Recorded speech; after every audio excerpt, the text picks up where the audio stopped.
Hi hello guys, அனைவருக்கும் வணக்கம். So இன்றைக்கி நம்ம 11th ஹிஸ்ட்ரியிலேருந்து இந்திய பொருளாதாரம் சரிங்களா. ஸோ இந்திய பொருளாதாரத்துலேருந்து ஒரு 80 முக்கிய வினாக்கள் நம்ம பார்க்க போகிறோம் சரிங்களா. ஸோ இந்த எக்கனாமிக்கை பொறுத்த வரைக்கும் நம்ம அதிகமாக என்ன கொஷின்ஸ் வந்து ரிப்பீட்டாக கேட்பாங்க அப்படின்னா அந்த 5 ஆண்டு திட்டங்கள் இருக்குல்லங்க. ஸோ 5 ஆண்டு திட்டங்கள் அது கேட்பாங்க. அதே மாதிரி ஜிஎஸ்டி பற்றி கேட்பாங்க சரிங்களா. ஸோ ஜிஎஸ்டி, ஆர்பிஐ, பேங்க் சம்மந்தப்பட்ட கொஷின்ஸுக்கு எந்த பேங்க் எப்போ வந்து கவர்மெண்ட் ஆக்கப்பட்டது, ஸோ அந்த மாதிரி வந்து கொஷின்ஸு இப்போ ரீசெண்டாக வர்ற எக்கனாமிக் கொஷின்ஸ் எல்லாமே சேர்த்து தான் வந்து கேட்பாங்க சரிங்களா.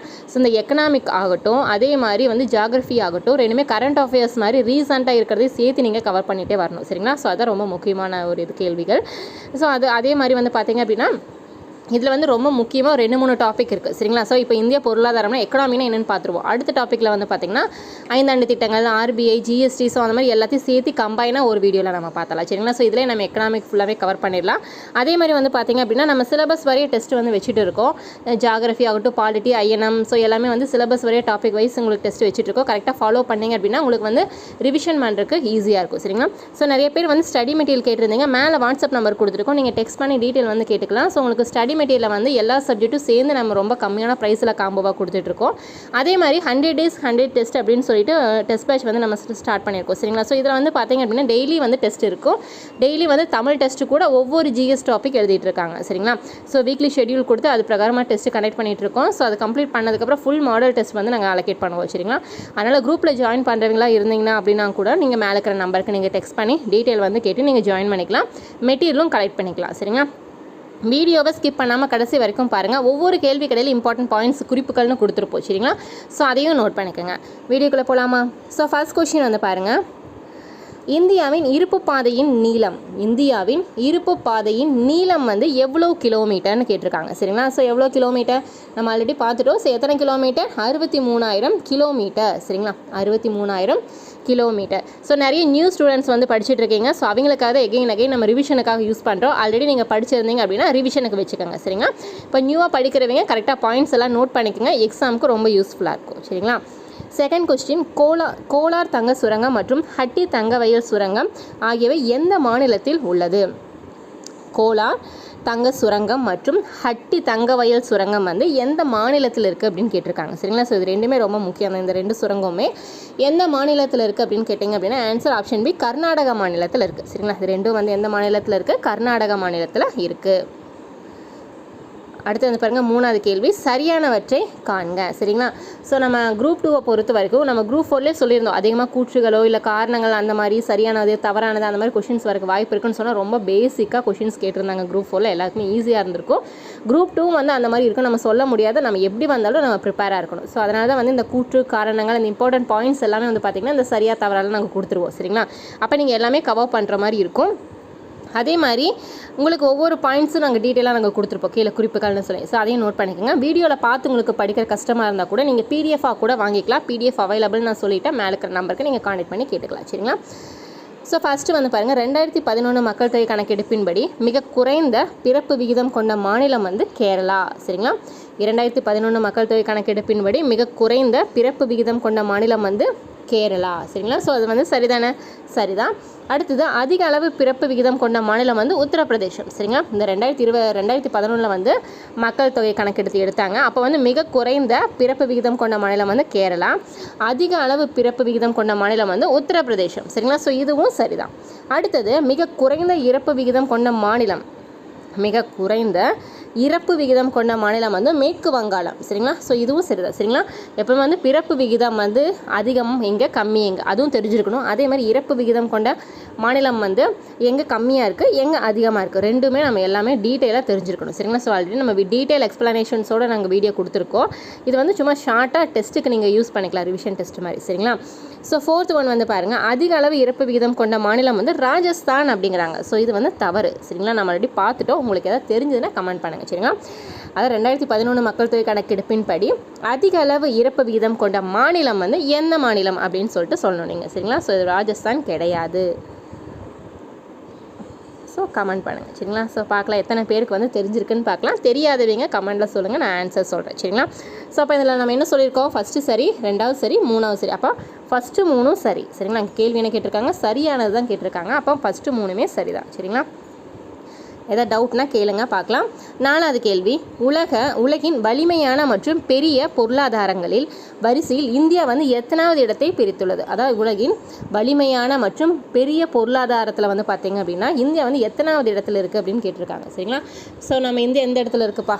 ஸோ சொல்லுங்கள், 7ஆம் இடத்துல இருக்குது. சரிங்களா? ஸோ முதலிட 2ஆம் இடமெல்லாம் கிடையாதுப்பா, நம்மளாம் 7வது இடத்துல தான் இருக்கோம். சரிங்களா? ஸோ எத்தனாவது இடத்துல இருக்கோம்? இந்தியா 7ஆம் இடத்துல தான் இருக்குது. வலிமையான மற்றும் பெரிய பொருளாதாரத்தில் வந்து பார்த்திங்கன்னா இந்தியா 7ஆம் இடத்துல தான் இருக்குது. சரிங்களா? அடுத்து பார்க்கலாமா? 5th கொஸ்டின், இந்தியாவில் எத்தனை சதவீதம் மொத்த உள்நாட்டு உற்பத்தி வேளாண்மை துறையில் இருந்து கிடைக்கிறது?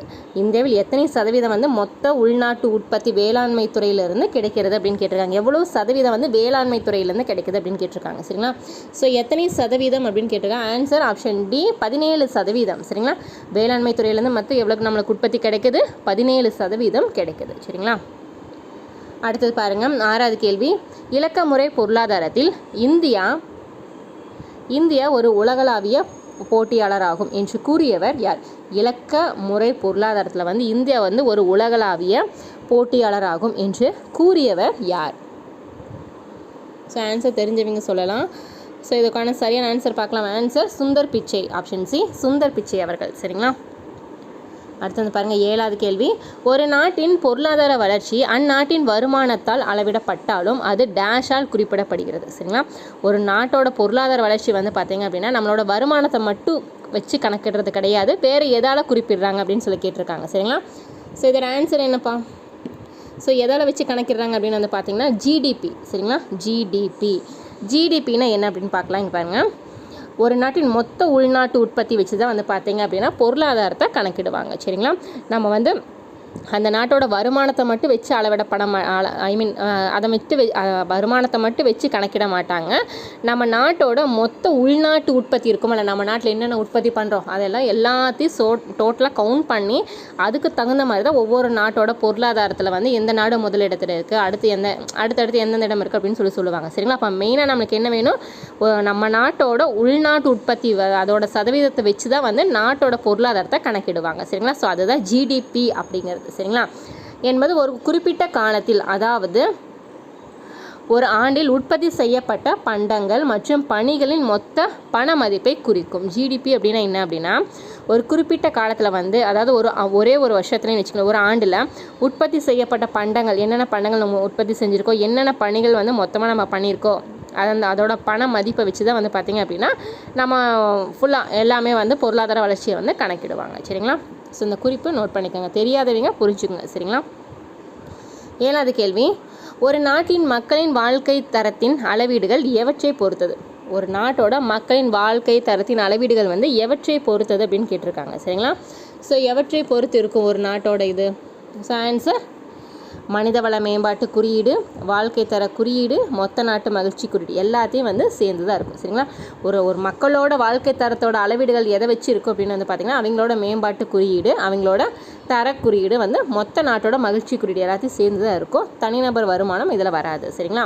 ஸோ அப்போ ஆன்சர் என்ன வரும்னா ஆன்சர் ஆப்ஷன் ஏ 1, 2, 3. சரிங்களா? நம்மளை இந்த மாதிரி கன்ஃபியூஸ் பண்ணுறக்காகவே பாயிண்ட்ஸ் நிறையா கொடுப்பாங்க, நம்ம டீட்டெயிலாக தெரிஞ்சுக்கணும். ஓகேவா? இதோட குறிப்பு வந்து பாருங்கள், ஒரு நாட்டின் பொருளாதார முன்னேற்றம் என்பது பொதுவாக அந்நாட்டின் மொத்த உள்நாட்டு உற்பத்தியால் மட்டும் குறிப்பிடப்படுவதன்றி அந்நாட்டு மக்களின் உயர்ந்த வாழ்க்கை தரம் அல்லது மக்களின் நல வாழ்வையும் உள்ளடக்கியதாகும். ஸோ புரியுதுங்களா? அதாவது ஒரு நாட்டோட இப்போ பொருளாதார முன்னேற்றத்தில் அந்த நாடு அப்படின்னா அந்த நாட்டில் இருக்கிற வெறும் உற்பத்தி மட்டும் வச்சு நம்ம கணக்கிடப்பட மாட்டாது, அந்த மக்களோட வந்து உயர்ந்த வாழ்க்கை தரம் அதே மாதிரி உங்களோட நல வாழ்வு எல்லாத்தையும் வந்து சேர்ந்தது தான் வந்து இந்த பொருளாதார முன்னேற்றம் அப்படின்னு சொல்கிறாங்க. சரிங்களா? அவ்வளோ சீக்கிரம் வந்து பொருளாதாரம் டேரெக்டாக அந்த உள்நாட்டு உற்பத்தி மட்டும் வச்சு நம்ம இந்த நாடு வந்து முதலிடத்தில் இருக்குது, இந்த நாடு 2ஆம் இடம் சொல்ல மாட்டாங்க, அந்த நாட்டு மக்களோட நிலைமைகளையும் சேர்த்து தான் சொல்லுவாங்க. சரிங்களா? அதை தான் சொல்லியிருக்காங்க.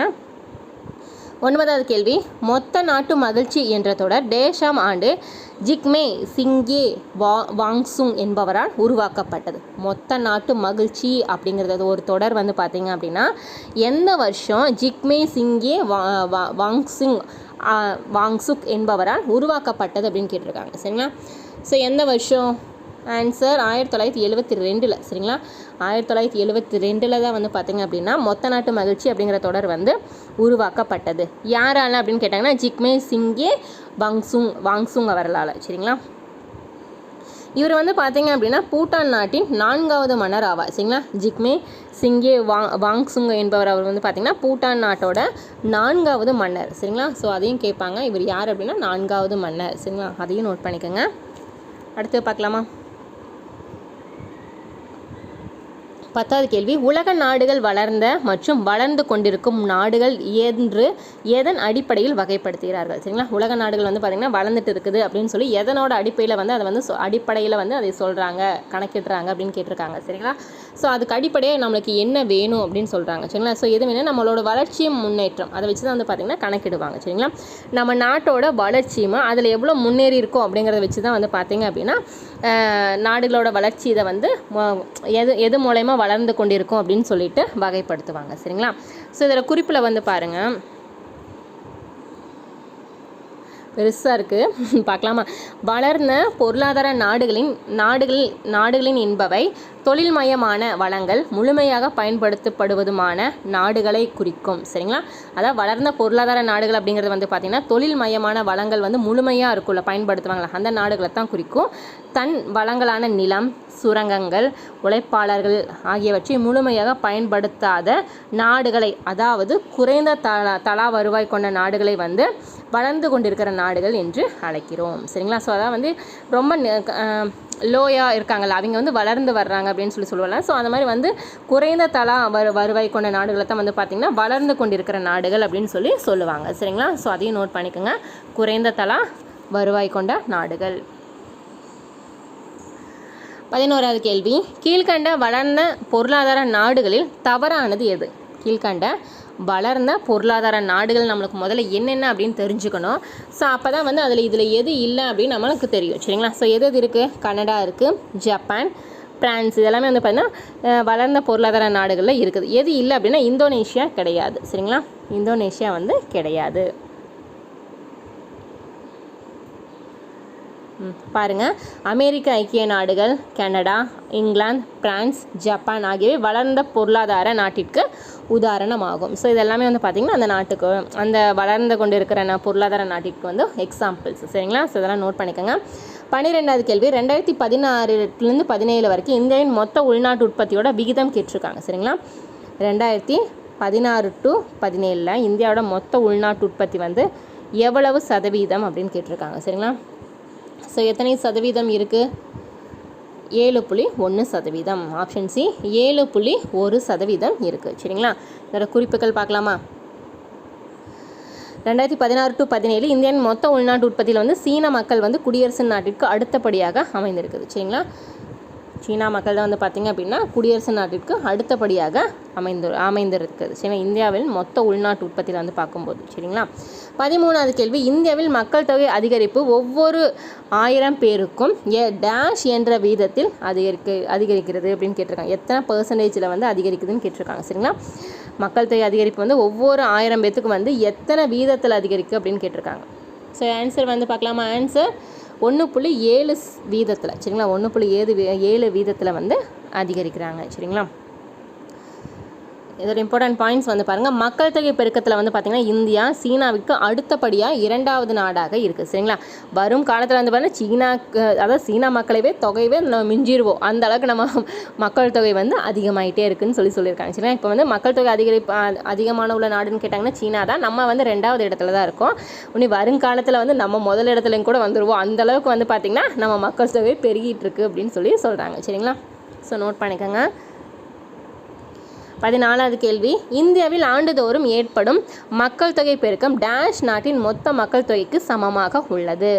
இந்தியாவில் ஆண்டுதோறும் ஏற்படும் மக்கள் தொகை பெருக்கம் வந்து பார்த்திங்கன்னா எந்த நாட்டு மொத்த மக்களுக்கு சமமாக உள்ளது அப்படின்னு கேட்டிருக்காங்க சரிங்களா. ஸோ எந்த நாட்டு மக்களுக்கு சமமாக உள்ளது, ஆஸ்திரேலியா சரிங்களா. ஆஸ்திரேலியா மக்கள் தொகைக்கு சமமாக உள்ளது. 15வது கேள்வி வந்து பாருங்கள், இந்திய பொருளாதாரத்தின் பலவீனங்களில் தவறானது, அதாவது பலவீனம்னு என்ன சொல்லுவோம், நம்மளோட நெகட்டிவ் சரிங்களா. நம்மளோட ஸ்ட்ரென்த் நெகட்டிவ்னு சொல்லுவோம்ல. ஸோ அதில் வந்து பலவீனமானதில் தவறானது எதுன்னு கேட்டிருக்காங்க. நம்ம முதல்ல என்னென்ன இருக்குது பலவீனம் அப்படின்னு நம்ம தெரிஞ்சுக்கணும். சரிங்களா? நம்ம ஏற்றத்தாழ்வு மற்றும் வறுமை இதெல்லாம் இருக்குது. அத்தியாவசிய பண்டங்களில் விலை உயர்வு, உள்கட்டமைப்பு பலவீனம் இதெல்லாமே வந்து பலவீனங்கள் இருக்குதா. நவீன தொழில்நுட்பம் அப்படிங்கிறது வந்து இதில் வராது. இதெல்லாம் வந்து ஸ்ட்ரென்த்தில் வர்றது. சரிங்களா?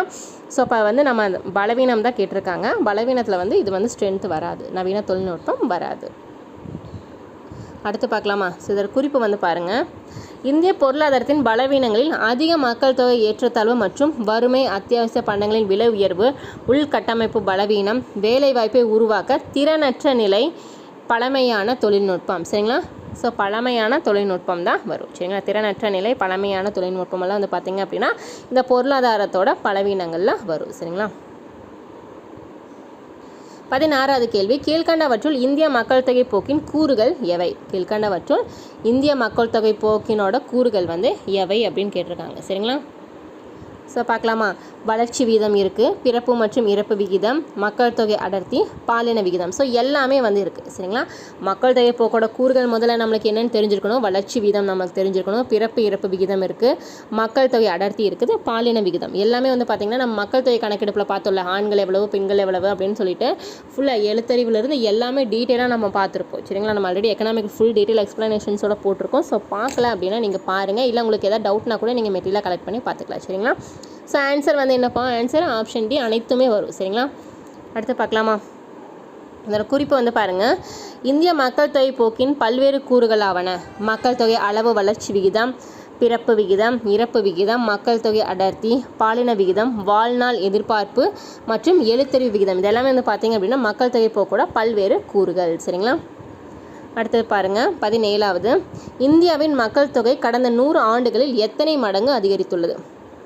இந்தியாவின் மக்கள் தொகை கணக்கெடுப்பில் வந்து பார்த்திங்கன்னா 100 ஆண்டுகளில் வந்து பார்த்திங்கன்னா எவ்வளோ மடங்கு அதிகரித்துள்ளது அப்படின்னு கேட்டிருக்காங்க. ஸோ எத்தனை மடங்கு அப்படின்னா 4 மடங்கு. ஆப்ஷன் சி, 4 மடங்கு அதிகரித்துள்ளது. அடுத்து வந்து பாருங்கள். 18வது கேள்வி, தவறான இணையை காண்க. அதாவது வந்து உலகில் வந்து இந்தியாவோட நிலை கொடுத்துருக்காங்க. சரிங்களா? அதோட பரப்பளவு, வருவாய், மக்கள் தொகையெல்லாம் கொடுத்துருக்காங்க. இதில் வந்து தவறானது எது அப்படின்னு கேட்டிருக்காங்க. சரிங்களா? ஸோ பார்க்கலாமா? இதில் வந்து பாருங்கள். ஃபஸ்ட்டு பரப்பு வந்து 1.2% அப்படிங்கிறாங்க. சரிங்களா? பரப்பு வந்து பார்த்திங்கன்னா 1.2% அப்படிங்கிறாங்க. ஸோ இது தவறு. வருவாய் வந்து 2.4% அப்படிங்கிறாங்க. இதுவும் தவறு. மக்கள் தொகை வந்து 19.5% அப்படிங்கிறாங்க. இதுவும் தவறு. சரிங்களா? ஸோ எல்லாமே தவறாத. உலகளவில் இந்தியாவோட நிலை வந்து நம்ம தெரிஞ்சுக்கணும். எவ்வளோ பரப்பு, எவ்வளோ வருவாய், எவ்வளோ மக்கள் தொகை இருக்காங்க அப்படின்னு நம்ம டீட்டெயிலாக தெரிஞ்சுக்கணும். ஸோ பார்க்கலாமா? பாருங்கள் குறிப்பில்.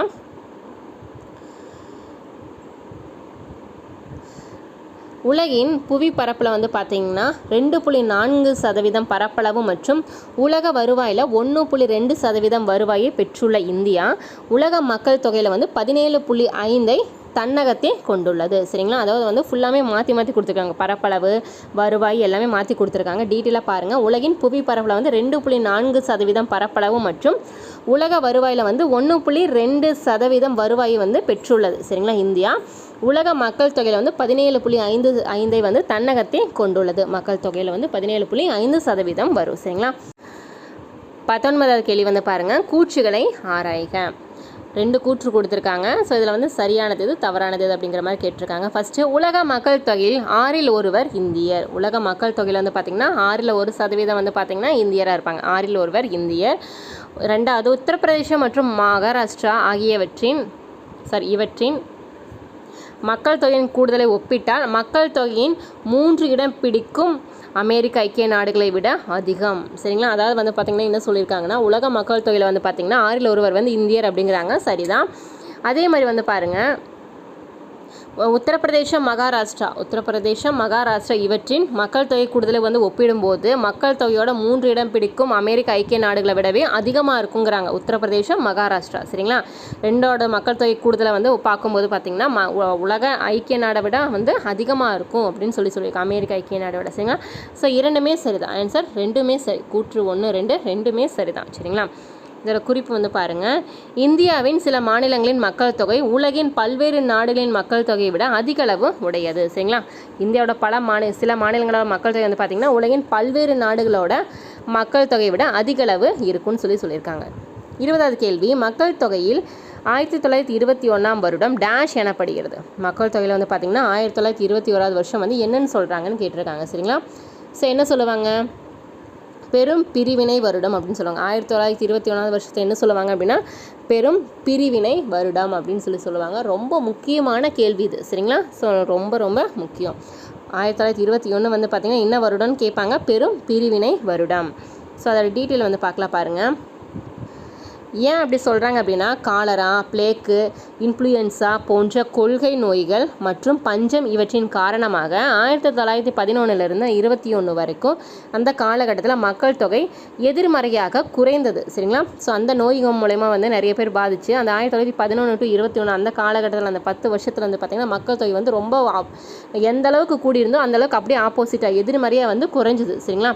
அதுக்கப்புறம் 1921 ஆண்டுக்கு மேலே வந்து பார்த்திங்கன்னா மக்கள் தொகை வந்து அதிகரிக்க துவங்கியதால் அந்த வருஷத்தை 1921 வந்து பெரும் பிரிவினை ஆண்டு அப்படின்னு சொல்கிறாங்க, சரிங்களா? ஸோ புரியுதா எதுக்கு வந்து அந்த வருஷத்தை வந்து பெரும் பிரிவினை வருடம் அப்படிங்கிறாங்க அப்படின்னா அந்த காலரா, பிளேக்கு, இன்ஃப்ளூயன்ஸா அந்த போன்ற அந்த கொள்கை நோய்கள்லாம் வந்து பார்த்திங்க பஞ்சத்தினால நிறைய பேர் இறந்தாங்க. இதெல்லாம் வந்து பார்த்திங்க அதனால் அந்த வருஷம் அந்த குறிப்பிட்ட அந்த 1911 21 வருஷத்துக்குள்ளே வந்து பார்த்திங்கன்னா நிறைய பேர் வந்து இறந்துட்டாங்க, சரிங்களா? அதை தான் சொல்லியிருக்காங்க. ரொம்ப குறைஞ்சிட்டாங்க அப்படின்னா என்ன, ஆள் இல்லை, இறந்துட்டாங்கன்னு தானே அர்த்தம். அதுக்கப்புறம் 1921 மேலே வந்து பார்த்திங்க அப்படின்னா அப்படியே மக்கள் தொகை வந்து அதிகரிச்சுட்டே வந்தது. ஸோ அதனால் அந்த வருஷத்தை வந்து என்ன சொல்கிறாங்கன்னா பெரும் பிரிவினை ஆண்டு அப்படின்னு சொல்கிறாங்க. ஸோ புரிஞ்சுதான், அவ்வளோதான். அடுத்து பாருங்கள். ஸோ எல்லாமே கூற்றுகளாக தான் இருக்கும், கொஞ்சம் புரிஞ்சுக்குங்க, சரிங்களா? ஸோ ஏன்னா நம்ம இந்த எக்கனாமிக்கை பொறுத்த வரைக்கும் அந்த பாயிண்ட் பை பாயிண்ட்டாக கொடுத்துருப்பாங்க. அது எல்லாத்தையுமே நான் எடுத்து கொஷினாக கொடுத்துருப்பேன். ஏன்னா எல்லாத்தையுமே நம்ம படிக்கணுங்கிறக்காங்க. நீங்கள் புக்கை வச்சு படிக்கும்போது நிறைய பாயிண்ட் பை பாயிண்ட்டாக இருக்கும். நம்ம இந்த மாதிரி கொஷினாக படிக்கும்போது உங்களுக்கு ஈஸியாக அண்டர்ஸ்டாண்ட் ஆகிக்கும். அதுக்காக எல்லாத்தையுமே எடுத்து நான் கொஷினாக கொடுத்துருக்கேன். 21 கூற்றுகளை ஆராய்க. கூற்று 1, 1991 ஆண்டு மக்கள் தொகை 1 பில்லியன் அதாவது 100 கோடி அளவை கடந்தது. 1991 ஆண்டில் வந்து பார்த்திங்க அப்படின்னா மக்கள் தொகை 1 பில்லியன் அதாவது 100 கோடி வந்து அளவை கடந்தது அப்படிங்கிறாங்க. ஸோ தவறு, சரிங்களா? ஸோ தவறு, 100 கோடி எல்லாம் அளவெல்லாம் தாண்ட கிடையாது, சரிங்களா? ஸோ இது வந்து தவறு. 2011 மக்கள் தொகை கணக்கெடுப்பின்படி இளைஞர்களின் மக்கள் தொகை குறிப்பிடத்தக்க அளவில் உள்ளது. இது மக்கள் தொகை மாறுதலை குறிக்கும். ஸோ இது வந்து சரி. இப்போ 2011 ஆண்டு மக்கள் தொகை கணக்கெடுப்பின்படி இளைஞர்களின் மக்கள் தொகை வந்து குறிப்பிடத்தக்க அளவில் இருந்தது. இது வந்து மக்கள் தொகை மாறுதலை குறிக்கும். ஸோ இப்போ சரியான ஆன்சர் என்ன, 1 வந்து தவறு, 2 வந்து சரி, சரிங்களா? 1 தவறு, 2 வந்து சரி. அடுத்து பாருங்கள். ஸோ இதில் குறிப்பு வந்து பாருங்கள். 2001 வந்து பார்த்தீங்கன்னா இந்தியா மக்கள் தொகை உயர்வு வந்து 1.97% தான் இருந்தது, சரிங்களா? 2011 இந்தியாவோட மக்கள் தொகை வந்து பார்த்திங்கன்னா உயர்வு விகிதம் 1.66% இருந்தது, சரிங்களா? ஸோ ரெண்டுமே நோட் பண்ணிக்கோங்க எவ்வளோ சதவீதம் அப்படின்னு. 22 தவறான இணையை காண்க. அதான் ஆண்டும் பிறப்பு விகிதம் கொடுத்துருக்காங்க, சரிங்களா? என்னென்னா ஆண்டும் பிறப்பு விகிதம் கொடுத்துருக்காங்க. இதில் வந்து தவறானது எது அப்படின்னு கேட்டிருக்காங்க, சரிங்களா? ஸோ இதில் வந்து தவறானது எதுன்னு பார்க்கலாம். ஃபஸ்ட்டு 1951 ஆண்டு பிறப்பு விகிதம் வந்து 39.9%, சரிங்களா? ஸோ இதெல்லாமே சதவீதம் வரும். 1951 வந்து பார்த்திங்கன்னா 39.9%, சரிதான். அடுத்தது 2001 வந்து 21.8% அப்படிங்கிறாங்க, சரிங்களா? ஸோ இது வந்து தவறு. 2011 வந்து 25.5%ங்கிறாங்க பிறப்பு விகிதம், இதுவும் தவறு, சரிங்களா? ஸோ அப்போ இதில் வந்து சரியாக என்ன இருக்கும் அப்படின்னு நம்ம பார்க்கலாம். ஃபஸ்ட்டு வந்து இதோட ஆன்சர் பார்த்துக்கலாம், சரிங்களா? எது வந்து தவறுன்னு கேட்டிருக்காங்க, 2, 3 தவறு. அதான் ஆன்சர் ஆப்ஷன் சி தான், சரிங்களா? ஆப்ஷன் சி தான், 2, 3மே தவறு, சரிங்களா? அப்போ எது சரி அப்படின்னா 2001 வந்து பார்த்திங்க அப்படின்னா 25.4%, 2011 21.8%. அதாவது வந்து அப்படியே மாற்றி கொடுத்துருக்காங்க ஆப்ஷனில், சரிங்க? நம்ம பார்த்தாலே டக்குன்னு நம்ம 25.4 ஆமாம் படித்தோம்ல, 21.8 படித்தோம்ல அப்படின்னா நம்மளுக்கு அந்த ஆண்டு மறந்தாலும் நம்ம ஆப்ஷனில் இது படிச்சிருக்கோன்னு சொல்லி டக்குன்னு கரெக்டுன்னு போட்டு போயிடுவோம், சரிங்களா? ஸோ இதெல்லாமே சரி அப்படின்னு போட்டுருவோம். நம்மளுக்கு இந்த மாதிரி மாற்றி கொடுத்த காரணம் என்ன அப்படின்னா நீங்கள் கரெக்டாக படிக்கணும், தெரிஞ்சுக்கணுங்கிறக்காக தான், சரிங்களா? ஸோ நான் கீழே குறிப்பில் டீட்டெயிலாக நான் கொடுத்துட்டதுக்கு தான். 2001 வந்து 25.4%, 2011 21.8%, சரிங்களா? ஸோ நோட் பண்ணிக்கோங்க. அடுத்து பார்க்கலாமா? 23 1000 மக்களுக்கு பிறப்பவர் எண்ணிக்கை என்பது என்ன? 1000 மக்களுக்கு பிறப்பவர் எண்ணிக்கை என்பது என்ன அப்படின்னு கேட்டிருக்காங்க, சரிங்களா? ஸோ என்ன வீதம், அது என்ன விகிதம் அப்படின்னு கேட்டிருக்காங்க. ஸோ என்ன வீதம் அப்படின்னா கச்சா பிறப்பு விகிதம். 1000 மக்களுக்கு பிறப்பவர் எண்ணிக்கை அப்படிங்கிறது வந்து என்னது அப்படின்னா கச்சா பிறப்பு வீதம். 24வது கேள்வி பாருங்கள். 2001லேருந்து 2011 இடைப்பட்ட 10 ஆண்டுகளில் அதிக மக்கள் தொகை பெருக்கத்தை கொண்டுள்ள இந்தியா மாநிலம் எது? 2001லேருந்து 2011 இடைப்பட்ட அந்த 10 ஆண்டுகளில் பார்த்திங்கன்னா அதிக மக்கள் தொகை பெருக்கத்தை கொண்டுள்ள இந்தியாவில் இருக்கிற மாநிலம் எந்த மாநிலம் அப்படின்னு கேட்டிருக்காங்க. சரிங்களா, நம்ம மாநிலம் தான்ப்பா. எந்த மாநிலம்ப்பா? ஆன்சர் பீகாரில். சரிங்களா, ஸோ அப்போ இந்தியாவில் பார்த்துங்க எவ்வளோ மாநிலத்திலும் எத்தனை பேர் இருக்காங்க, கச்சன்னு இருக்காங்க. சரிங்களா, ஸோ அப்போ எது முதலிடத்தில் இருந்தது, அதாவது ரொம்ப அதிக மக்கள் தொகை இருந்தது அப்படின்னா பீகாரில் தான். ஸோ பாருங்கள் கீழே குறிப்பு. 2001லேருந்து 2011 இடைப்பட்ட 10 ஆண்டில் குறைந்த பிறப்பு விகிதம் கொண்டுள்ள மாநிலம் கேரளா. சரிங்களா, அதிக மக்கள் தொகை கொண்டதுன்னு கேட்டாங்கன்னா பீகார், அதே குறைந்த பிறப்பு விகிதம் கொண்டது அப்படின்னு கேட்டாங்கன்னா கேரளா தான். சரிங்களா, ஸோ இது ரொம்ப முக்கியமான கேள்விப்பா. பீமரு மாநிலங்கள் என்பவை டேஷ் ஆகும். சரிங்களா, இந்த பீமருனா என்னப்பா? பீமரு அப்படின்னா ஃபஸ்ட்டு அது என்னென்னு நம்ம தெரிஞ்சுக்கணும். பீமருக்கு ஃபுல் ஃபார்ம் என்னென்னு தெரிஞ்சுக்கலாம். அதே மாதிரி அதோட மீனிங் என்ன அப்படின்னு நம்ம புரிஞ்சுக்கணும். சரிங்களா, பீமரு அப்படின்னா என்ன அப்படின்னா அதிக மக்கள் தொகை கொண்ட மாநிலங்களை தான் பீமருன்னு சொல்லுவாங்க. சரிங்களா, நம்ம ஏதாவது ஷார்ட்கட் படிக்கணும், அந்த மாநிலங்களெல்லாம் படிக்கணும், அதில் முதல் லெட்டரை நம்ம ஞாபகம் வச்சுக்கோல, ஷார்ட்கட்டாக நம்ம ஞாபகம் வைப்போம்ல. அந்த உச்சி மாநாடு, இந்த மாநாடுகளெல்லாம் பார்த்திங்கன்னா அந்த கோராப்பூர் இதெல்லாம் நம்ம எவ்வளோ ஷார்ட்கட்டாக ஞாபகம் வச்சோம். அந்த கோவிலுக்கு செல்லும் வழியில் பாட்டி அப்படின்னாலாம் ஞாபகம் வச்சோம். அந்த ஃபஸ்ட்டு லெட்டரை மட்டும் எடுத்து ஞாபகம் வச்சோம். அதே மாதிரி பீமரு அப்படிங்கிறது பார்த்திங்க அப்படின்னா அதிக மக்கள் தொகை கொண்ட மாநிலங்களோட முதல் லெட்டர் தான் வச்சுருக்காங்க. சரிங்களா, ஸோ அதாவது என்ன அப்படின்னா பீகார். இப்போ தான் நம்ம ஃபஸ்ட்டு பார்த்தோம் அதிக மக்கள் தொகை கொண்ட மாநிலம் பீகார் தான் இந்தியாவில். ஸோ அப்போ பீகாருக்குல பிஐ. சரிங்களா, பீகாரில் பிஐ, மத்திய பிரதேஷில் எம்ஏ, ராஜஸ்தானில் ஆர், உத்தரப்பிரதேஷில் யூ. ஸோ ஆகிய 4 மாநிலங்களை தான் என்ன சொல்கிறாங்கன்னா பீமரு அப்படிங்கிறாங்க. சரிங்களா, ஸோ புரிஞ்சுதா? இப்போ பீமருன்னா என்ன அது பார்த்தாலே தெரிஞ்சிடும். பீகார், மத்திய பிரதேசம், அடுத்து ஆர்னா ராஜஸ்தான், யூனா உத்தரப்பிரதேசம். சரிங்களா, ஸோ அவ்வளோதான். இப்போ நம்ம பீமரு ஞாபகம் வச்சுட்டா போதும். நம்ம அதிக மக்கள் தொகை கொண்ட மாநிலம் என்னென்னப்பா? பீகார். ஃபஸ்ட்டு எடுத்தோன்னே பீகார் தான் நம்ம பார்த்தோம். பீமரில் பிஐ, பீகார். ஸோ அந்த மாதிரி ஷார்ட்டாக வச்சுக்கிறது தான் இது. ஸோ நிறைய ரிப்பீட்டாக கேட்டுக்கிட்டே இருக்காங்க இது. 26வது கேள்வி பாருங்கள். இந்தியாவின் சராசரி அடர்த்தியை விட மக்கள் தொகை அடர்த்தி மிகுந்து காணப்படும் மாநிலங்கள் எவை? இந்தியாவின் சராசரி அடர்த்தியை விட மக்கள் தொகை அடர்த்தி மிகுந்து காணப்படும் மாநிலங்கள் எந்தெந்த மாநிலம் அப்படின்னு கேட்டிருக்காங்க. ஸோ எந்தெந்த மாநிலம் வரும்? கேரளா, மேற்கு வங்காளம், பீகார், உத்தரப்பிரதேசம். ஸோ ஆன்சர் அனைத்துமே. சரிங்களா, சராசரி அடர்த்தியை விட மக்கள் தொகை அதிகமாக மிகுந்து காணப்படும் மாநிலம் எது? கேரளா, மேற்கு வங்காளம், பீகார், உத்தரப்பிரதேசம் எல்லாமே வரும். சரிங்களா, ஆன்சர் ஆப்ஷன் டி தான் சரி. சரிங்களா, 27 பாருங்கள். ஒரு சதுர கிலோமீட்டருக்கு 1102 நபர்கள் என மிகவும் அதிக மக்கள் தொகை அடர்த்தி கொண்ட இந்திய மாநிலம் எது? ஒரு சதுர கிலோமீட்டருக்கு பார்த்திங்கன்னா 1102 பேர் தான் இருக்கணும். ஏன்னா மிகவும் அதிக மக்கள் தொகை அடர்த்தி கொண்ட இந்திய மாநிலம் எது அப்படின்னு கேட்டிருக்காங்க. சரிங்களா, ஸோ எந்த மாநிலம்? பீகார். Option C Bihar. அதிக மக்கள்னால அதிகம் என்ன சொல்லுவேன்? ஆன்சர் வரும் பீகார் தான் வரும். சரிங்களா, பீகாருக்கு அடுத்ததாக மேற்கு வங்காளம் 880 மக்கள் தொகை அடர்த்தி கொண்டுள்ளது. சரிங்களா, பீகார் தான் ஃபஸ்ட்டு. பீகாருக்கு அடுத்தபடியாக பார்த்திங்கன்னா மேற்கு வங்காளம் தான் 880. சரிங்களா,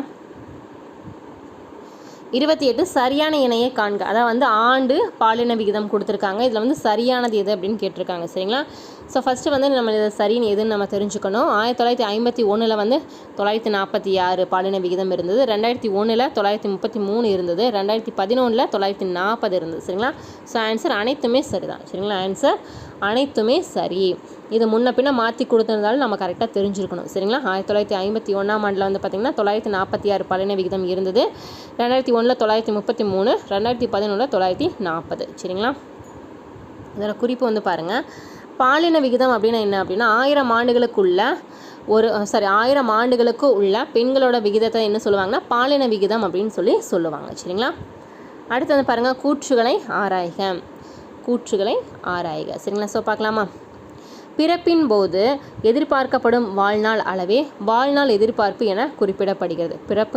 நம்ம பிறக்கும் போதே நம்ம வாழ்நாளோட அளவை நம்ம எதிர்பார்த்து தானே பிறக்கூடாது, வாழ்நாள் எதிர்பார்ப்பு அப்படின்னு சொல்லுவாங்க. சரிங்களா, ஸோ நம்ம வாழ்நாளை எதிர்பார்த்து தான் நம்ம இருக்கோம், எத்தனை வருஷம் நம்ம இருக்க போகிறோம் அப்படிங்கிற மாதிரி. சரிங்களா, ஸோ இது சரிதான். சரிங்களா, ஸோ இது சரிதான். அடுத்தது அதிக வாழ்நாள் காலம் அதிக இறப்பு விகிதத்தையும், குறைந்த வாழ்நாள் காலம்ங்கிறது குறைந்த இறப்பு விகிதத்தையும் குறிப்பிடும் அப்படிங்கிறாங்க. ஸோ இது தவறு. சரிங்களா, அதாவது வந்து பிறக்கும்போது எதிர்பார்க்கப்படும் வாழ்நாளோட அளவு என்ன வாழ்நாள் எதிர்பார்ப்பு அப்படின்னு சொல்கிறாங்க. அதிக வாழ்நாள் காலம் அப்படிங்கிறது வந்து அதிக இறப்பு விகிதத்தையும், குறைந்த வாழ்நாள் காலம் அப்படின்னா குறைந்த இறப்பு விகிதத்தையும் வந்து குறிக்கும் அப்படிங்கிறாங்க. ஸோ இது வந்து தவறு. சரிங்களா? அப்போ ஆன்சர் என்ன? பி, கூற்று 1 சரி 2 வந்து தவறு. சரிங்களா? ஸோ இதோட சரியான ஆன்சர் என்ன அப்படின்னு பார்க்கலாம். அதிக வாழ்நாள் காலம் அப்படிங்கிறது வந்து குறைந்த இறப்பு விகிதத்தையும், குறைந்த வாழ்நாள் காலம் அப்படிங்கிறது வந்து அதிக இறப்பு விகிதத்தையும் குறிக்கும். அதாவது வந்து அப்படியே மாற்றி கொடுத்துருந்தது. சரிங்களா? அதிகம் அப்படின்னா குறைந்த இறப்பு விகிதம், குறைந்த வாழ்நாள்னா அதிக இறப்பு விகிதம். சரிங்களா? ஸோ அதான் நான் மீனிங்கே. ஓகேங்களா? அடுத்து 30வது கேள்வி. 1951ஆம் ஆண்டில் பெண்களுக்கான வாழ்நாள் எதிர்பார்ப்பு காலம் எது?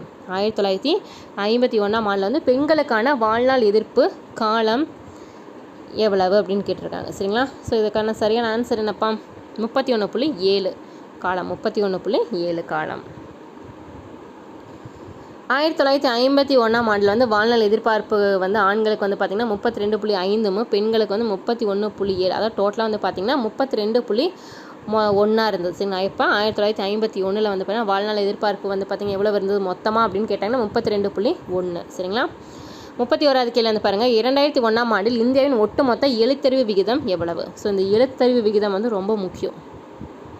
இது கண்டிப்பாக தெரிஞ்சிருக்கணும். சரிங்களா? 2001ஆம் ஆண்டில் வந்து இந்தியாவின் ஒட்டுமொத்த எழுத்தறிவு விகிதம் வந்து எவ்வளவு? ஒட்டு மொத்தம்னு கேட்டாங்க. சரிங்களா? ஸோ அப்போ ஒட்டு மொத்தம் எவ்வளவு இருக்குது? 64.8%. 2001ஆம் ஆண்டில் வந்து பார்த்திங்கன்னா ஒட்டுமொத்த எழுத்தறிவு விகிதம் எவ்வளவு? 64.8%.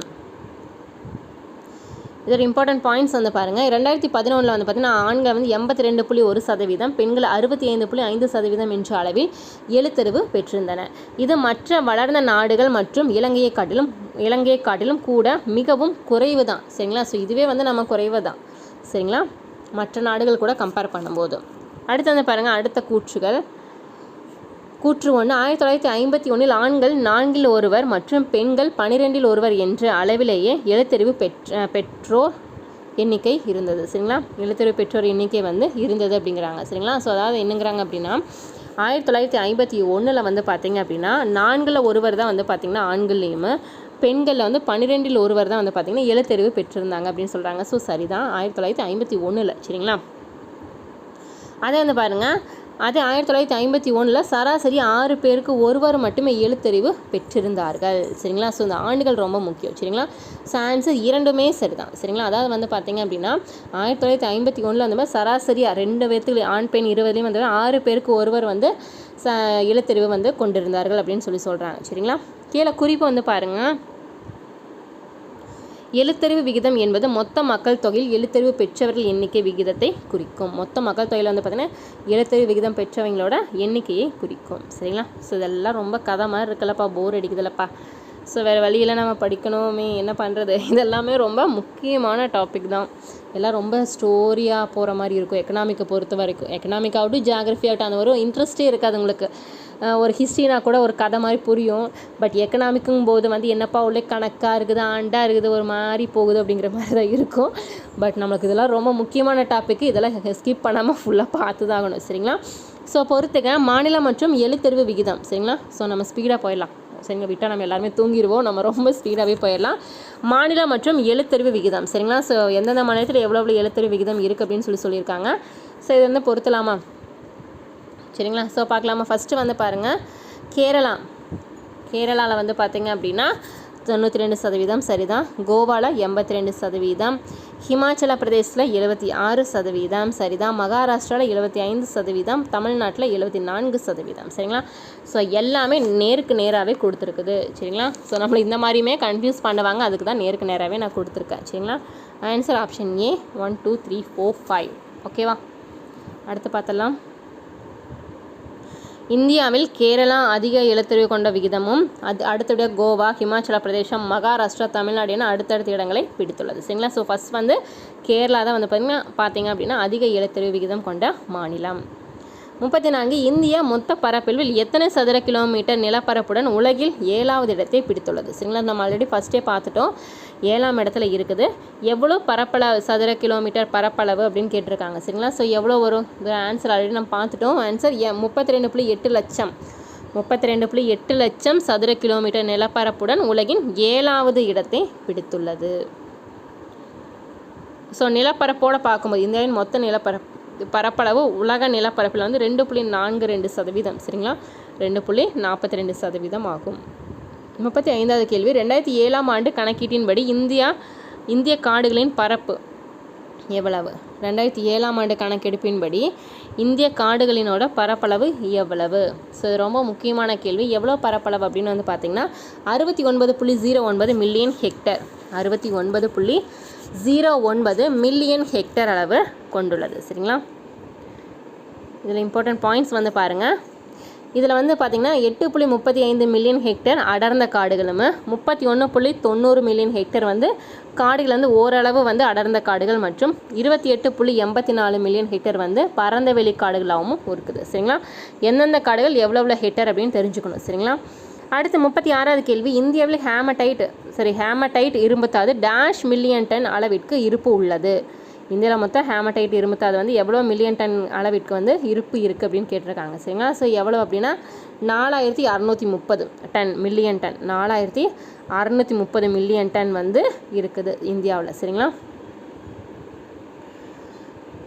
இதில் இம்பார்ட்டன்ட் பாயிண்ட்ஸ் வந்து பாருங்கள். ஹேமடைட் இரும்புத்தாது அதிகமாக சத்தீஸ்கர், ஜார்க்கண்ட், ஒடிசா, கோவா மற்றும் கர்நாடகா ஆகிய இடங்களில் கிடைக்கும். சரிங்களா, இந்த ஹேமடைட் இரும்புத்தாது எங்கெங்கே கிடைக்கும்னு கேட்டாங்கன்னா சத்தீஸ்கர், ஜார்க்கண்ட், ஒடிசா, கோவா மற்றும் கர்நாடகாவில் இருக்கும். சரிங்களா, அடுத்து வந்து பாருங்கள் கூற்றுக. என்னப்பா அது ஃபுல்லாக கூற்றாகவே இருக்குது அப்படின்னு நினைக்காதீங்க. ஸோ இது எல்லா பாயிண்ட்ஸும் கம்பல்சரி படிக்கணும். அதுக்காக இந்த மாதிரி நான் கொஷின்ஸாக கொடுத்துட்டேன். சரிங்களா, ஸோ டைம் வேஸ்ட் பண்ண வேண்டாம், டக்குன்னு ஸ்பீடாக போயிடலாம். ஃபர்ஸ்ட் ஒன், மேற்கு வங்காளம், பீகார், மத்திய பிரதேசம், மகாராஷ்டிரா, ஒடிசா மற்றும் ஆந்திர பிரதேசம் முக்கிய நிலக்கரி கிடைக்கக்கூடிய இடங்கள் ஆகும். சரிங்களா, நிலக்கரி கிடைக்கக்கூடிய இடங்கள் அப்படின்னு சொல்கிறாங்க. சரிதான். சரிங்களா, மேற்கு வங்காளம், பீகார், மத்திய பிரதேசம், மகாராஷ்டிரா, ஒடிசா, ஆந்திர பிரதேசம் எல்லா இடத்துலையும் வந்து பார்த்தீங்கன்னா நிலக்கரி வந்து அதிகமாக கிடைக்கக்கூடிய இடங்கள். வங்காளம், ஜார்க்கண்ட் மாநில நிலக்கரி வந்து வயல்களிலிருந்து அதிக அளவு நிலக்கரி கிடைக்கிறது. ஸோ இதுவும் சரி. சரிங்களா, வங்காளம், ஜார்க்கண்ட் மாநில நிலக்கரி வயல்களிலிருந்து அதிக அளவு நிலக்கரி கிடைக்கிறது. ஸோ நிலக்கரி கிடைக்கும் மாநிலங்கள்னு கேட்டாங்கன்னா இதுதான். சரிங்களா, நோட் பண்ணிக்கோங்க. ஆன்சர் இரண்டுமே சரிதான்.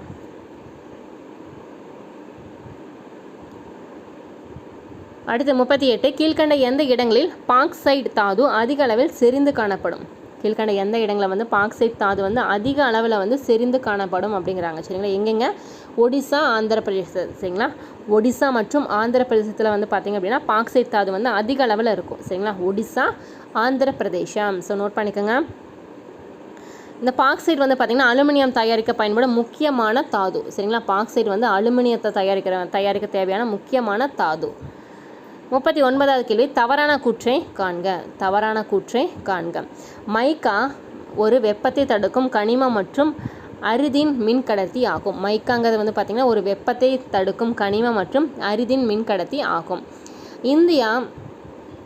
இந்தியா வந்து பார்த்திங்க அப்படின்னா மொத்த வியாபாரத்தில் 60 பங்குடன் மைக்காத்தாள் உற்பத்தியில் 2ஆம் இடத்தை பிடித்துள்ளது அப்படிங்கிறாங்க. சரி, இந்தியா வந்து மொத்த வியாபாரத்தில் 60 பங்குடன், அதாவது பெர்சன்டேஜ், சரிங்களா, 60% மைக்காத்தாள் உற்பத்தியில் வந்து 2ஆம் இடம் அப்படிங்கிறாங்க. ஸோ தவறு, இந்தியா தான் முதல் இடத்துல இருக்குது. சரிங்களா, ஸோ ஆப்ஷன் வந்து 2ஆம் இடம் அப்படின்னு சொல்லியிருக்காங்களே. ஸோ அது வந்து இது வந்து தவறு. சரிங்களா, அடுத்து பெக்மடைட் எனப்படும் மைக்கா வகை ஆந்திர பிரதேசம், ஜார்க்கண்ட், பீகார் மற்றும் ராஜஸ்தானில் கிடைக்கும். சரிங்களா, இந்த பெக்மடைட் அப்படிங்கிற மைக்கா வந்து பார்த்திங்க அப்படின்னா இந்த வகை வந்து ஆந்திர பிரதேசம், ஜார்க்கண்ட், பீகார் மற்றும் ராஜஸ்தானில் இருக்கும்.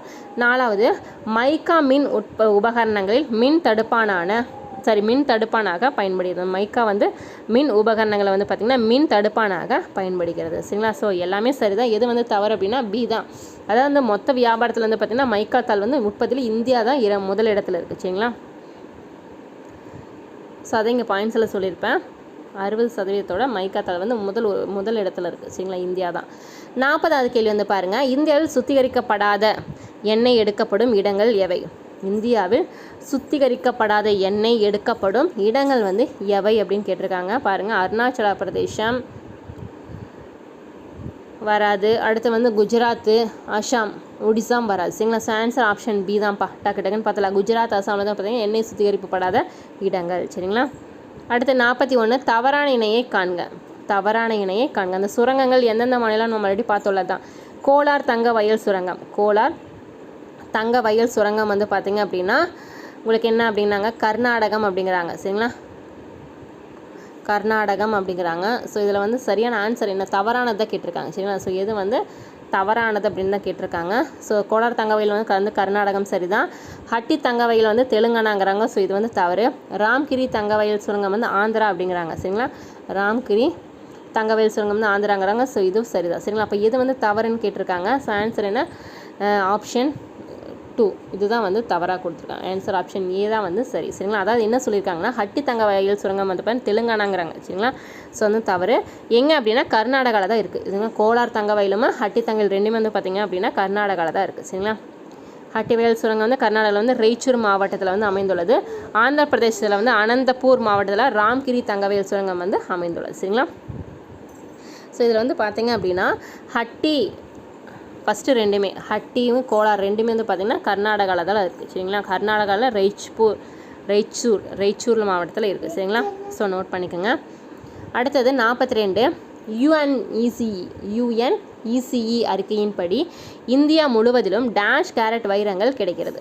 யுஎன்இசிஇ அறிக்கையின்படி இந்தியாவில் வந்து பார்த்திங்கன்னா இந்தியா முழுவதும் எத்தனை கேரட் வைரங்கள் கிடைக்கிறது. ஸோ ரொம்ப முக்கியம், எத்தனை கேரட் வைரங்கள் நம்மளுக்கு கிடைக்குதுப்பா, 4,582,000 கேரட் வைரங்கள் வந்து கிடைக்குது. சரிங்களா? ஸோ எங்கெங்கே கிடைக்குது, மத்திய பிரதேசத்தில் பன்னாவிலும், ஆந்திர பிரதேசத்தில் கர்னூல் மாவட்டம் ராமல்ல கோட்டா போன்ற இடங்களிலும், கிருஷ்ணா நதியின் படுகையிலும் வைரம் கிடைக்கிறது. புதிதாக ராய்ப்பூர் இம்பெய்லி சுரங்கம் ராஜ்பீர் மற்றும் சத்தீஸ்கரில் உள்ள பாஸ்டர் மாவட்டத்திலும் கண்டுபிடிக்கப்பட்டுள்ளது. சரிங்களா? ஸோ அப்போ எங்கெங்கெல்லாம் வைரம் இருக்குதுன்னு பாருங்கள். நம்ம தமிழ்நாட்டில் மட்டும் ஒன்றும் கிடையாது, எல்லாமே நம்ம அதர் ஸ்டேட்டில் தான்ப்பா. ஸோ நம்ம தமிழ்நாட்டில் மட்டும் வைரமும் கிடையாது, தங்கமும் கிடையாது, பணமும் கிடையாது. இதுதான். ஸோ அடுத்தது பார்க்கலாமா. 43 இந்திய டேஷ் கிலோமீட்டர் நீளம் கொண்ட சாலைகளால் உலகத்தின் மிகப்பெரிய சாலை போக்குவரத்து கொண்ட நாடாக திகழ்கிறது. சரிங்களா? எத்தனை கிலோமீட்டர் நீளம் கொண்ட சாலைகள் இருக்குதுன்னு கேட்டிருக்காங்க.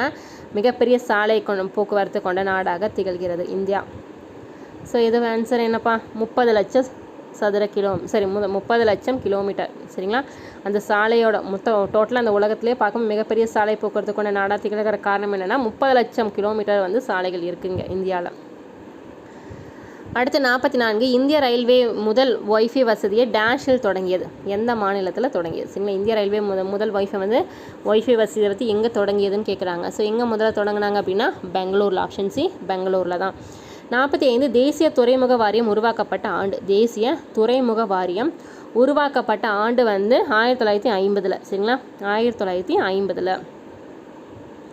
தென் இம்பார்ட்டன்ட் பாயிண்ட்ஸு, மத்திய மற்றும் மாநில அரசுகள் துறைமுகங்களின் மேலாண்மை மற்றும் வளர்ச்சிக்கு, குறிப்பாக சிறு துறைகளின் வளர்ச்சிக்கு வழிகாட்டாக தேசிய துறைமுக வாரியம் வந்து உருவாக்கப்பட்டது. சரிங்களா?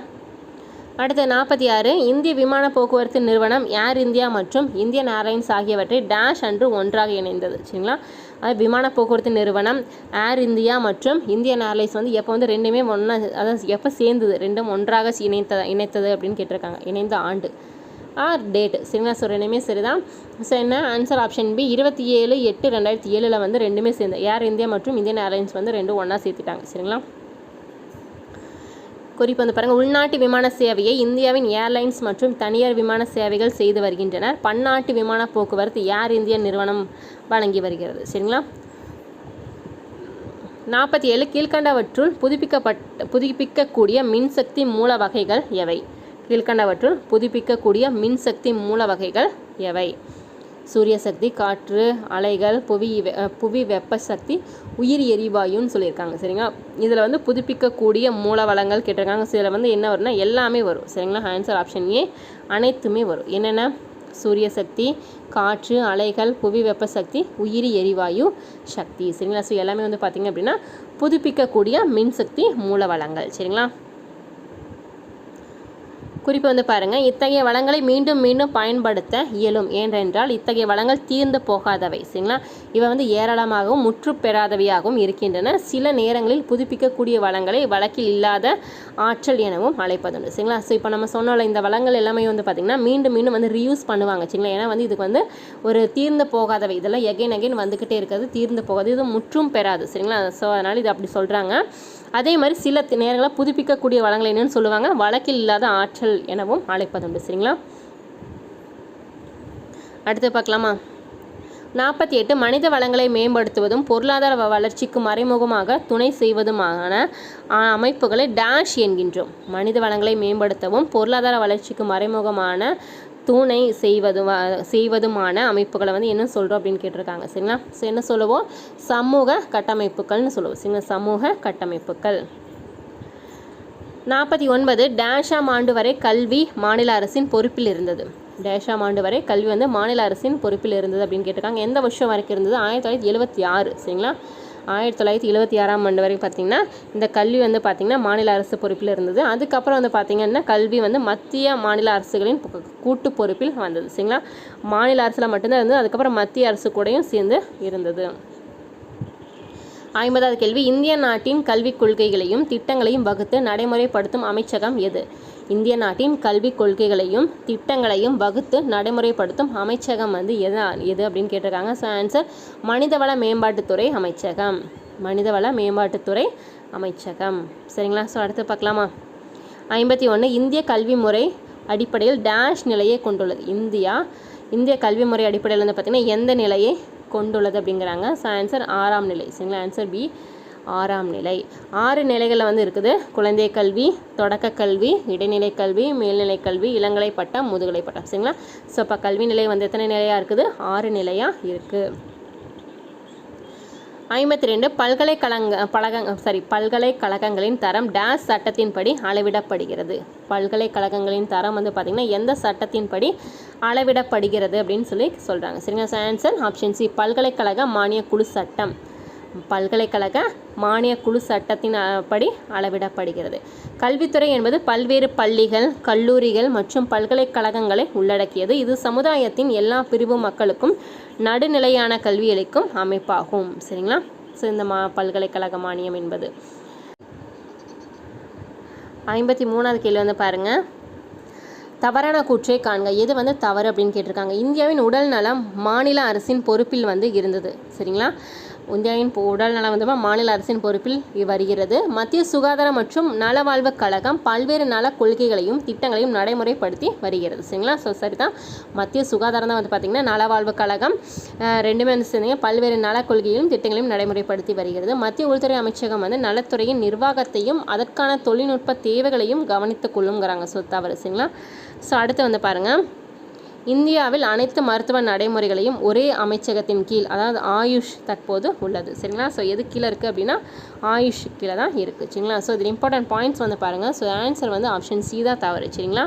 அதோட டீட்டெயில் எக்ஸ்ப்ளனேஷன்ஸ் வந்து பாருங்கள். மத்திய நலத்துறை அமைச்சகம் நலத்துறையின் நிர்வாகத்தையும் அதற்கான தொழில்நுட்ப தேவைகளையும் கவனித்துக் கொள்கிறது. இந்தியாவில் மருத்துவ சிகிச்சை மேற்கொள்ள நடுவண் நலத்துறை அமைச்சகத்திடமிருந்து முறையான அனுமதி வந்து பெற வேண்டும். சரிங்களா? ஸோ சரிதான் இது. ஓகேங்களா? பாயிண்ட்டை நோட் பண்ணிக்கோங்க. 54 இந்தியாவில் டேஷ் மாநிலம் உடல் நலம் பேணுதலில் சிறப்பான இடத்தை பெற்றிருக்கிறது. இந்தியாவில் எந்த மாநிலம் வந்து உடல் நலம் பேணுதலில் வந்து பார்த்திங்கன்னா சிறப்பான இடத்தை பெற்றுள்ளது அப்படிங்கிறாங்க. So answer Kerala. Option B Kerala. மற்ற முன்னேறிய நாடுகளை ஒப்பிடுகையில் இந்தியாவில் உடல் நலம் பேணுதல் திருப்திகரமானதாக இல்லை. இலங்கையை விட இந்தியாவில் உடல் நலம் பேணுதல் குறைவாக இருக்குது. ஏன்னா நம்ம நாட்டில் தான்ப்பா ஃபுல்லாக நோய். சரிங்களா? ஸோ நம்ம இந்தியா வந்து எதுவுமே கிடையாது, திருப்திகரமாகவே இல்லை. சரிங்களா? ஸோ உடல் நலம் பேணுதல் வந்து ரொம்ப ரொம்ப அதிகமாக இருக்குது நம்ம நாட்டில் தான். எல்லாமே அந்த ஃபாஸ்ட் ஃபுட் அதுன்னு எது வந்ததுலேருந்து எல்லாமே போச்சு. 55 திருவள்ளுவரால் வாழ்வின் பெரும் ஆதாரமாக கருதப்படுவது எது? திருவள்ளுவரால் வாழ்வின் பெரும் ஆதாரமாக கருதப்படுவது எது? ஸோ ஆன்சர் மலை தான் மெயின். சரிங்களா? மலை இல்லைன்னா ஒன்றும் கிடையாது. 56 63,000 கிலோமீட்டர் கொண்ட இந்தியாவின் இருப்பு பாதையில் எத்தனை கிலோமீட்டர் மின் மயமாக்கப்பட்டுள்ளது?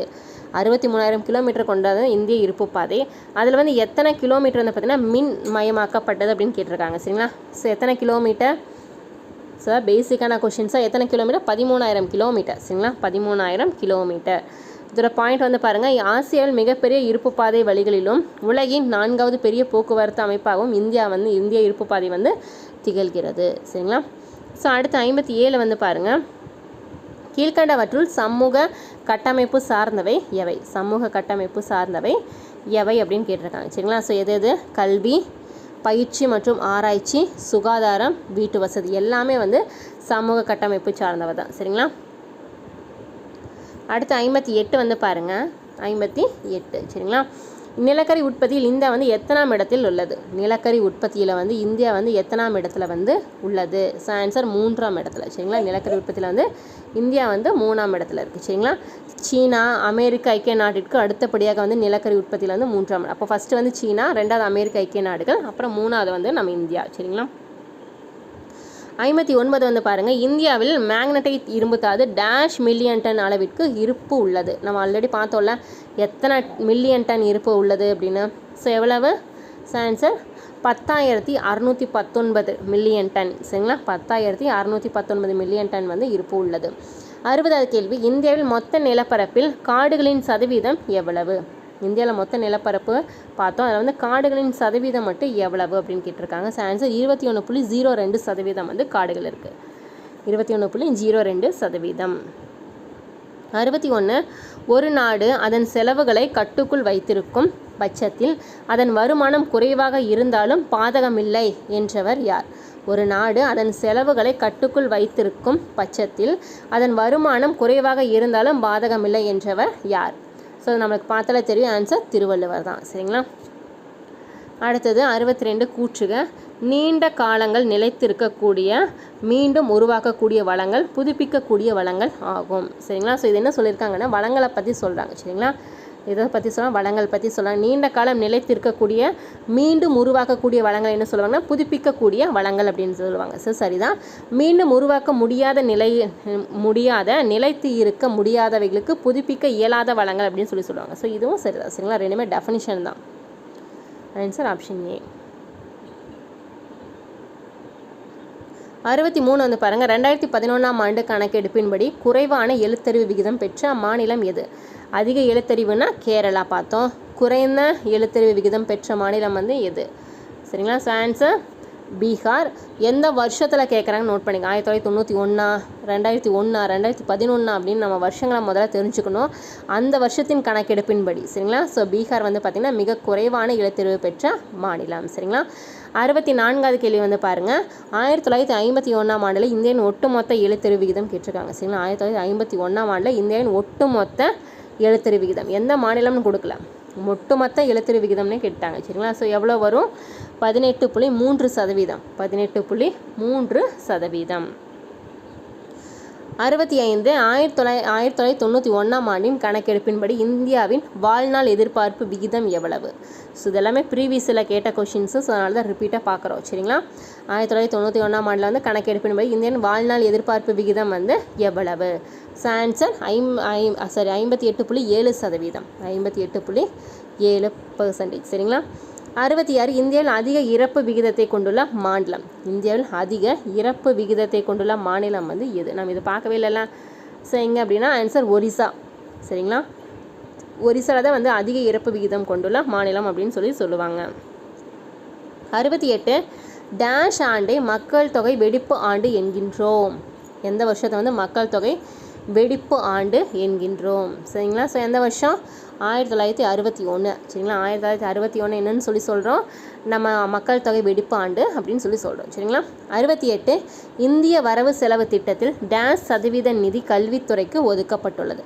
நம்ம வரவு செலவு அந்த பட்ஜெட்டில் வந்து பார்த்திங்க அப்படின்னா கல்விக்குனே வந்து சரிங்களா, கல்விக்குனே வந்து கல்வித்துறைக்கு எவ்வளோ வந்து நிதி ஒதுக்கப்பட்டுள்ளது அப்படின்னு கேட்டிருக்காங்க. ஸோ கல்விக்கு அப்படின்னு பார்க்கும்போது எவ்வளோ நிதி வரும் அப்படின்னா 3% சரிங்களா. கல்விக்கு வந்து 3%. 3% நிதி ஒதுக்கீட்டில் பெருமளவு நிதி பள்ளி கல்விக்கே செலவிடப்படுகிறது சரிங்களா. 69, பெருமவற்றுள் யாம் அறிவது இல்லை, அறிவறிந்த டேஷ் அல்ல பிற அப்படின்னு சொல்லியிருக்காங்க. ஸோ இது வந்து ஒரு குறள் மாதிரி சரிங்களா. பெருமவற்றுள் யாம் அறிவது இல்லை, அறிவறிந்த டேஷ் அல்ல பிற. ஸோ இதில் ஃபுல்ஃபில் பண்ண சொல்லியிருக்காங்க சரிங்களா. ஸோ அந்த இடத்துல என்ன வரும் அப்படின்னு கேட்டிருக்காங்க. ஸோ ஆன்சர் மக்கட்பேறு சரிங்களா. ஆன்சர் ஆப்ஷன் சி, மக்கட்பேறு அல்ல பிற சரிங்களா. 70வது கேள்வி, பொது செலவை கீழ்கண்ட எவற்றிற்கு செலவிடுமாறு வள்ளுவர் வலியுறுத்துகிறார்? பொது செலவு வந்து கீழ்கண்ட எவற்றிற்கு செலவிடுமாறு வள்ளுவர் குறிப்பிடுகிறார்? ஸோ எதுக்கு வந்து செலவிட சொல்லியிருக்காரு அப்படின்னு கேட்டிருக்காங்க. சரிங்களா. ஸோ எதுக்கு அப்படின்னா பாதுகாப்பு, பொதுப்பணிகள், சமூக பணிகள். சரிங்களா. பாதுகாப்பு, பொதுப்பணிகள், சமூக பணிகளுக்கு வந்து செலவு செய்யலாம் அப்படின்னு சொல்லியிருக்காங்க. யார்? வள்ளுவர். ஆன்சர் ஆப்ஷன் ஏ தான். சரிங்களா. அடுத்து 71, வெளி உதவி கோரும் நாடுகளே அல்ல என்று திருவள்ளுவர் டேஷ் குறளில் குறிப்பிடுகிறார். வெளி உதவி கோரும் நாடுகளே அல்ல என்று திருவள்ளுவர் எந்த குறளில் வந்து சொல்கிறாருன்னு கேட்டிருக்காங்க. அந்த குறளோட நம்பர் கேட்டிருக்காங்க. சரிங்களா. 739வது குறளில் இருக்குது சொல்லியிருக்காங்க. சரிங்களா. 739வது குறள். அது இக்குறளின் மூலம் திருவள்ளுவர் தன்னிறைவு பெற்ற பொருளாதாரத்தையே வலியுறுத்துகிறார். அது அடுத்த நாட்டுக்கிட்ட உதவி கேட்காம தன்னிறைவு பெற்ற பொருளாதாரத்தையும் வந்து சொல்கிறாரு. 72, ஒரு நலம் பேணும் அரசில் கீழ்கண்ட எவை இருக்காது என வள்ளுவர் கூறுகிறார். ஒரு நலம் பேணும் அரசில் வந்து கீழ்கண்ட எவை இருக்காது என வள்ளுவர் கூறுகிறார். வறுமை, எழுத்தறிவு, நோய்கள் எதுவுமே இருக்காது. சரிங்களா. ஒரு நலம் பேணுதலில் வந்து பார்த்திங்கன்னா என்ன? வறுமை இருக்காது, எழுத்தறிவின்மை, நோய்கள் எதுவுமே வந்து இருக்காது அப்படின்னு சொல்கிறாங்க. Answer option A. சரிங்களா. அடுத்தது 73, ஒரு தேசத்தின் அல்லது ஒரு தனியாரின் தார்மீக ஒழுக்க நெறிகளை காயப்படுத்தாமல் அந்த பொருளாதார நடவடிக்கையும் இழுக்கானது, மேலும் அது பாவமானது என்று காந்தி எழுதிய ஆண்டு எந்த வருடம் அப்படின்னு கேட்டிருக்காங்க. சரிங்களா. ஸோ ரொம்ப முக்கியம், ப்ரீவியஸில் கேட்டிருந்தாங்க. ஸோ எந்த வருஷம் இது எழுதினார் அப்படின்னு பார்த்தீங்க அப்படின்னா ஆன்சர் ஆப்ஷன் டி, 1921ஆம் ஆண்டு. சரிங்களா. 1921ஆம் ஆண்டில். 74, அதிக அளவு இயந்திரங்களை பயன்படுத்துதல், நகரமயமாதல் மற்றும் தொழில்மயமாதல் ஆகியவற்றை எதிர்த்தவர் யார்? அதிக அளவில் இயந்திரங்களை பயன்படுத்துதல், நகரமயமாதல் மற்றும் தொழில்மயமாதல் ஆகியவற்றை எதிர்த்தவர் யார்? ஸோ முக்கியம் யார்? காந்தியடிகள். ஆப்ஷன் ஏ, காந்தியடிகள்.